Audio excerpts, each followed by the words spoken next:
Lord of the Mysteries. Chapter 398. Alluring Mushrooms. Dark? The image of Dark appeared in Derek's mind. He was of medium height, slightly plump, and strong. He was an optimistic, cheerful teenager who often beamed with a friendly smile. He was a classmate during general education and a teammate of the patrol squad. But after this exploration of the fallen creator's half-destroyed temple, he had become reserved and merely smiled at everyone. Once he recalled Dark Regence's changes, Derek couldn't help but quiver as he felt a chill down his spine. Why did he suddenly come looking for me? Shouldn't he be heading home after being removed from quarantine? At that moment, many questions arose in Derek's mind. Suddenly, he thought of a possibility. Elder Lovia knows that I've suspected that something abnormal had happened to them, so she sent Dark to deal with me? Derek was first shocked and filled with horror. But immediately following that, he felt that it might not be a bad thing. Mr. Hangman said, "If there isn't a suitable audience to testify for you, then you might as well use the Beyonder who's monitoring you. And now, the person monitoring me is in that corner. If Dark were to suddenly attack me, then he would definitely expose the fact that there's something wrong with him. This way, even if I don't use Mr. World's item, I can still make things go smoothly." Derek turned his head to look out the window. At that moment, the frequency of the lightning had dropped to its nadir. Only after a minute or two would a bolt of lightning streak across the sky, illuminating half the sky. The entire world and most of the city of Silver was immersed in a deep darkness most of the time. If he were alone, Derek wouldn't have searched for a candle to light.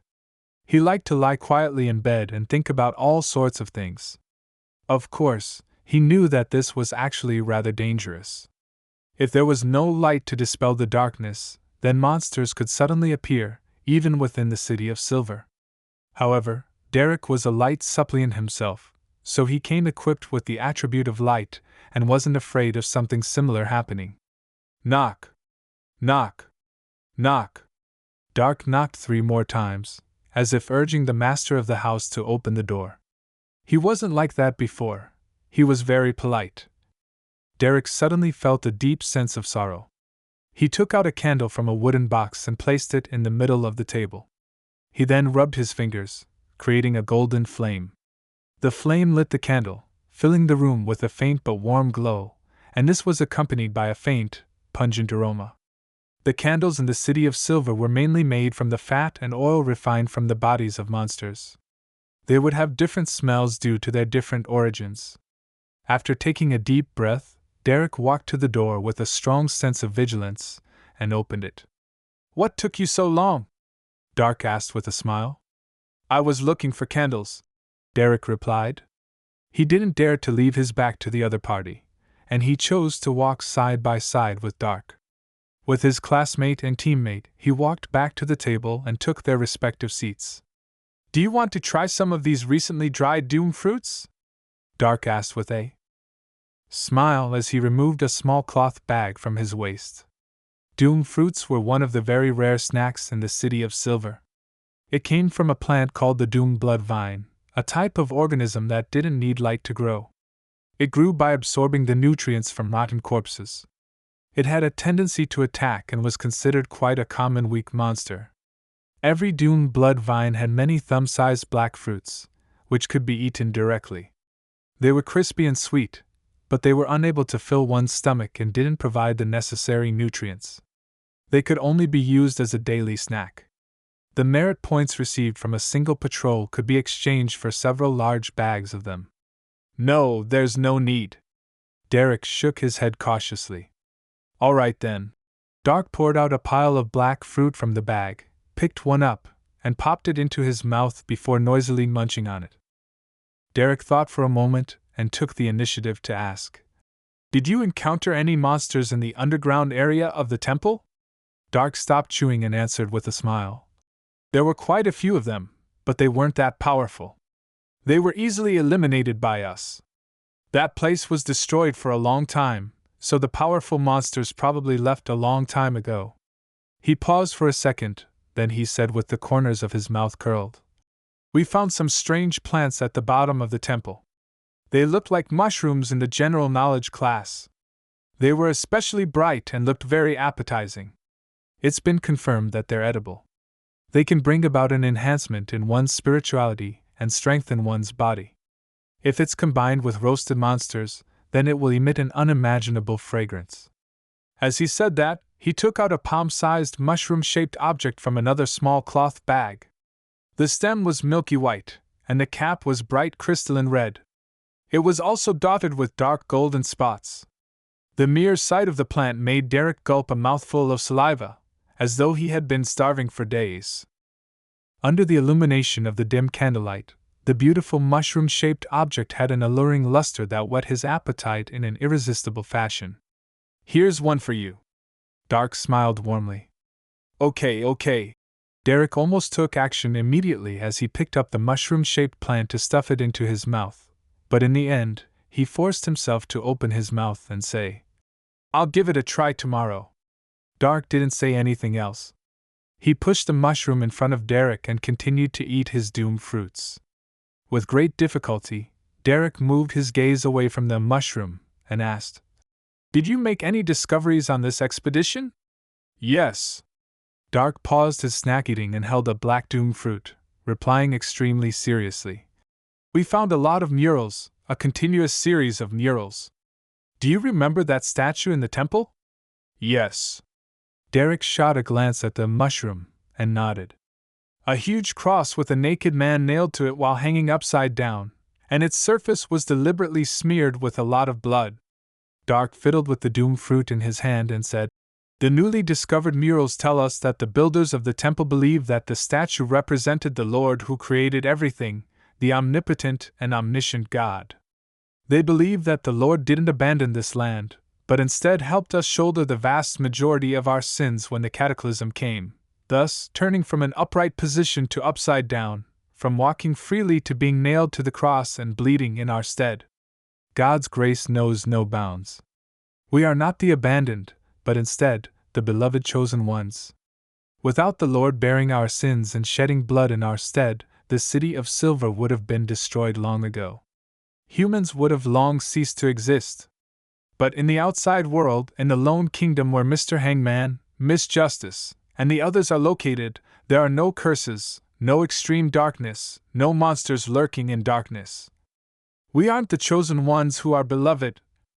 Derek silently retorted inwardly. "If that's true, then we just need to change the symbols and the corresponding honorific name during a ritual, and we can receive the Lord's response again." Dark went on, describing the murals under the temple and speaking of his speculations. As this went on, Derek found it increasingly difficult to resist the temptation of the mushroom. "No, I mustn't eat it. If I eat it, I might end up like Dark and the others, completely corrupted by the fallen creator and become a fanatical believer. Even if there's someone monitoring me, they wouldn't notice anything amiss." Derek felt a surge of horror that he had to do something to extricate himself from the situation. Chase Dark away and return the mushroom to him? However, this is equivalent to giving up on this opportunity. Opportunity. Derek's gaze automatically fell on the yellow candle flame that was burning quietly. "I'll get you a glass of water." He quickly went through the plan he had discussed with Mr. Hangman and calmly stood up. Dark nodded as he threw the black thumb-sized doomed fruit into his mouth, munching at it noisily. While Derek poured the water, he deliberately slowed down his actions, lowered his head, and recited the honorific name of Mr. Fool. Finally, he said, "Your devoted servant prays for your attention. I pray for you to take his offerings. I pray for you to open the gates to your kingdom." Whoosh! A strong gust of wind blew up inside the room as the power of nature, generated under the incantation's influence, formed clear waves. At the same time, Dark, who had just picked up a black doomed fruit, suddenly raised his head and looked at Derek, who was facing him from the side. "What happened?" Without answering him, Derek held one hand over the axe of hurricane and stuffed the other into his secret pocket, removing the wall of spirituality on the exterior of the iron box. Derek cast an exceptionally guarded gaze at Dark, only to see the expression of his classmate, and teammate darken as bright red traces appeared in his blue eyes. In his hand, the doom fruit strangely shed its outer darkness and transformed into a seemingly pale, fleshy color. It wasn't a doom fruit, but a finger, a bloody finger, a human finger. The pile of doom fruits on the table were comprised of human fingers. The brightly colored mushroom had also changed its appearance. It was no longer as beautiful, and it no longer flowed with an appetizing luster. It was a blood-stained scalp with short black hair. Staring at Derek, Dark opened his mouth, his voice cold and adrift. "What were you doing?" Backlund, 15 Minsk Street. As soon as Klein, who had crawled into the warm world under his quilt, heard what sounded like a prayer from Little Sun, he struggled to get out of bed and conjured a wall of spirituality. He then took 4 steps counterclockwise and went above the gray fog. Seated in the seat that belonged to the fool, he didn't hurry to examine Little Sun's request. Instead, he made the Black Emperor card, paper figurines, and other items appear in front of him on the long bronze table in a neatly arranged order. According to the hangman's plan, the scene of the sun stimulating the mutation of the exploratory team's member would happen during a sacrificial ritual. That way, when the matter was concluded, it would be quite simple to make the object, that was borrowed from the world, disappear from the scene, wiping away all the evidence. After that, all the blame could be pushed onto Amon. As for Mr. Fool, Klein had agreed to Little Sun's request to simplify the ritual in an uncaring manner. All that was needed to be done were the key steps. At this point, he was waiting for the prelude to the ritual to be completed so that he could respond.